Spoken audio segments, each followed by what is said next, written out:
সাত প্রকারের লোক সব সময় সুখী থাকে। একটি তোতা পাখির খুবই গুরুত্বপূর্ণ শিক্ষা। জয় শ্রীকৃষ্ণ। বন্ধুরা, কোনো এক জঙ্গলে দুইটি তোতা বাস করত।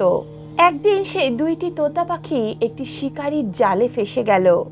এখন ওই দুইটি তোতা পাখিকে দেখে শিকারী ভাবতে লাগলো, কেননা আমি এই পাখিগুলোকে রাজার কাছে নিয়ে যাই। রাজামশাই এই তোতা পাখি দুটো দেখে খুবই খুশি হয়ে যাবেন এবং উপহার স্বরূপ আমাকে অনেক ধন সম্পত্তি দেবেন। বন্ধুরা, শিকারী এমনটাই করলো। সে ওই দুইটি তোতা পাখি নিয়ে গিয়ে রাজামশাইকে দিয়ে দিল। রাজামশাই যখন ওই তোতা দুটিকে দেখলেন, তিনি খুবই প্রসন্ন হয়ে গেলেন এবং তোতা দুটির বদলে সেই শিকারীকে সামান্য ধন দিয়ে দিলেন। তারপর সেই শিকারী সেই ধন সম্পত্তি নিয়ে সেখান থেকে চলে গেল। তোতা দুটি দেখতে খুবই সুন্দর ছিল। রাজামশাই সেই তোতা দুটিকে একটি সুন্দর খাঁচায় বন্দি করে রাজমহলে পাঠিয়ে দিল। সেই পাখি দুটির দেখাশোনা করার জন্যে রাজা কিছু চাকর রেখে দিল। রাজমহলের সকলেই ওই পাখি দুটোকে দেখে খুবই প্রসন্ন হতো আর পাখি দুটোকে বিভিন্ন ধরনের ফল খেতে দিত। সব সময় 10-20 জন মানুষ ওই পাখিদের সামনেই থাকতো। এত সেবা সৎকার ভালোবাসা পেয়ে ওই পাখি দুটো খুবই আনন্দিত ছিল। একদিন ওই দুইটি তোতার মধ্যে একটি তোতা বলতে লাগলো, দেখ ভাই, আমাদের ভাগ্য কত ভালো। আমরা রাজার মহলে কত সুখ সুবিধার মধ্যে জীবন অতিবাহিত করছি। সকলে আমাদের কত খেয়াল রাখে।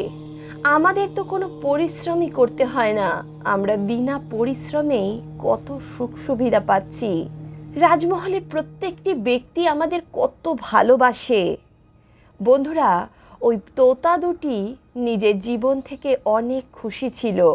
হঠাৎই একদিন সব কিছু বদলে গেল। ওই শিকারী রাজাকে একটি কালো বাদর এনে দিল, যেই শিকারী রাজাকে তোতা পাখি দুটো দিয়েছিল। এখন বাদর যখনই রাজমহলে আসলো, সবার আকর্ষণ বাদরের উপর চলে গেল। রাজপরিবারের লোকেরা বাদরকে খাওয়াতে তার যত্ন করতে লেগে গেল। বাদরের দুষ্টু স্বভাবের সঙ্গে তারা খেলা করতে লাগলো। রাজমহলের সকলেই তখন বাদরকে বেশি যত্ন করতে লাগলো। তোতা পাখিদের উপর তাদের ভালোবাসা, তাদের আকর্ষণ কমে যেতে লাগলো। এমনকি রাজার পুত্র রাজকুমারও সেই বাদরের সঙ্গেই খেলা করতে লাগলো। এমনটা দেখে তোতা পাখি দুটি খুবই কষ্ট পেতে লাগলো। তারা ভাবতে লাগলো, এই বাদরটি জবের থেকে রাজমহলে এসেছে, কেউ তো আমাদের দিকে ধ্যানই দেয় না। রাজমহলের সকল ব্যক্তিরা আমাদের থেকে দূরে সরে যাচ্ছে।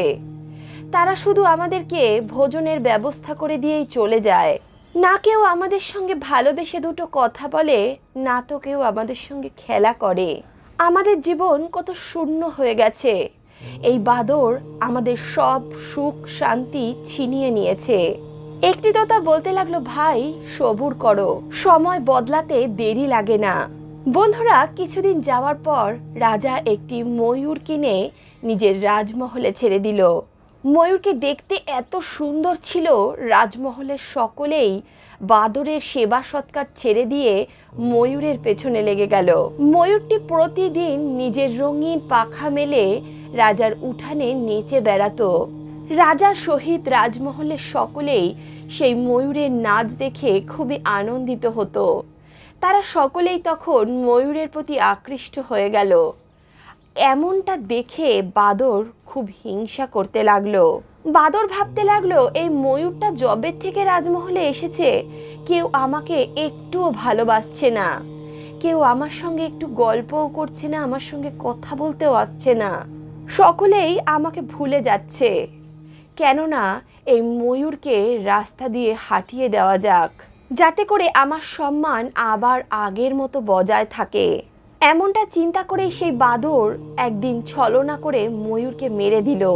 বাদরের এমন ধৃষ্টতা দেখে রাজা বাদরের উপর খুবই রেগে গেলেন এবং প্রহরীদের দিয়ে বাদরকে জঙ্গলে ছেড়ে আসার আদেশ দিলেন। সিপাহীরা তখন বাদরকে নিয়ে গিয়ে জঙ্গলে ছেড়ে দিয়ে আসলো। তারপর থেকে সেই মহলে শুধুমাত্র তোতারাই থাকতে লাগলো। সকলের আকর্ষণ আবারও তোতাদের দিকে চলে গেল।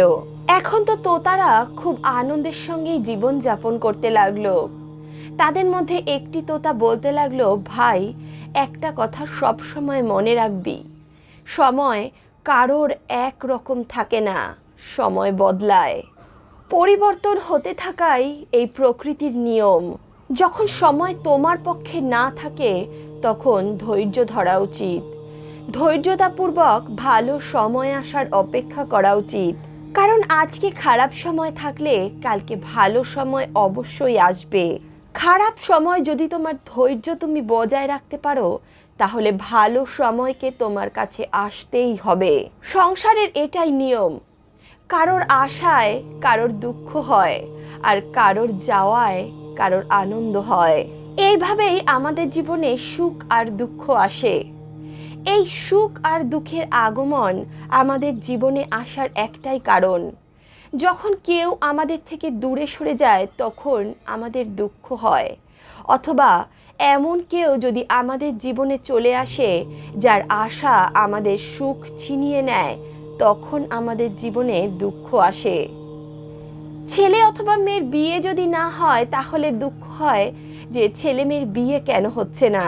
তারপর যখন ছেলের বিয়ে হয় তখন কিছুদিনের জন্য হয়তো তারা সুখী হয়, আবার এ বিষয় নিয়ে তারা দুঃখিত হতে থাকে যে ছেলের বিয়ের পর বৌমা এসে ছেলেকে আমাদের থেকে দূরে সরিয়ে দিয়েছে। বন্ধুরা, এই সুখ আর দুঃখের জনক তো আমরা নিজেরাই। এই জগতে না তো সুখ স্থির থাকে আর না তো দুঃখ স্থির থাকে। আমাদের জীবনে কিভাবে সুখ আর দুঃখ আসে তার অনেক কারণ রয়েছে। তার মধ্যে কিছু কারণ আমি আপনাদের সঙ্গে আজকে আলোচনা করতে চলেছি। প্রথমত, যে ব্যক্তি অসমর্থ হওয়া সত্ত্বেও ব্যর্থ ক্রোধ করে। দ্বিতীয়ত, কোনো ব্যক্তি যদি এমন বস্তুর আকাঙ্ক্ষা করে যে বস্তু সে পাওয়ার যোগ্য নয় তাহলেই তার জীবনে দুঃখ আসে। তৃতীয়ত, যে ব্যক্তি সর্বদা সন্দেহ করে। চতুর্থত, যে ব্যক্তি শীঘ্র হওয়া কাজেও দেরি করে। পঞ্চমত, যে ব্যক্তি অবিশ্বাসী মানুষের উপর বিশ্বাস করে। ষষ্ঠত, যে ব্যক্তির জীবনে তাকে বোঝার, তাকে ভালোবাসার লোক থাকে না। সপ্তমত, যে ব্যক্তি নিজে দোষ করা সত্ত্বেও নিজের দোষ না দেখে অন্যের দোষ দেখে। অষ্টমত, যে ব্যক্তি কঞ্জুস ব্যক্তিদের আশ্রয় নেয়। নবমত, যে ব্যক্তি যাকে ভালোবাসা উচিত নয় তাকে ভালোবাসে এবং যাকে ভালোবাসা উচিত তাকে ত্যাগ করে দেয়। দশমত, যে ব্যক্তি শত্রুর সঙ্গে মিত্রতা করে এবং মিত্রের সঙ্গে শত্রুতায় লিপ্ত হয়। 11, যে সকল ব্যক্তিরা নিজের কর্মকে ছড়িয়ে ছিটিয়ে নেয়। 12, যে সকল ব্যক্তিরা নিজের ভাই বোনের উপর অহংকার করে এবং তাদের অনাদর করে। 13, যে সকল ব্যক্তিরা নিজের পতিব্রতা স্ত্রীকে অপমান করে, অবমাননা করে। বন্ধুরা, এরই সঙ্গে আমি আরও একটি কথা বলতে চাই। আপনি যেখানেই চলে যান না কেন এই 5 প্রকারের লোক সবসময় আপনার পেছনে লেগে থাকবে। প্রথম হলো মিত্র, দ্বিতীয় হলো শত্রু, তৃতীয় হলো উদাস প্রকৃতির ব্যক্তি যে সর্বদা দুঃখী থাকতে পছন্দ করে। চতুর্থত, আশ্রয় দেওয়া ব্যক্তি। পঞ্চমত, আশ্রয় চাওয়া ব্যক্তি। আপনি যেখানেই চলে যান না কেন এই 5 প্রকারের ব্যক্তিরা সব সময় আপনার আশেপাশেই থাকবে। আর এই 7 প্রকারের ব্যক্তিরা সব সময় সুখী থাকে। প্রথম হলো যারা পাপীদের সঙ্গে মিল করে না। দ্বিতীয় হলো যারা পরস্ত্রী গমন করে না। তৃতীয়ত, যারা পাখণ্ডী হয় না। চতুর্থত, যারা চুরি করে না। পঞ্চমত, যারা সমালোচনা করে না। ষষ্ঠত, যারা মদিরা পান করে না। সপ্তমত, যারা কার্য ছাড়া বিদেশে থাকে না। বন্ধুরা, আজকের প্রসঙ্গ যদি আপনাদের ভালো লেগে থাকে তাহলে অবশ্যই ভিডিওটিতে একটি লাইক করুন। বন্ধু বান্ধব আত্মীয় পরিজনের সঙ্গে ভিডিওটি শেয়ার করুন। আর অন্তর্মন থেকে বলুন রাধে রাধে।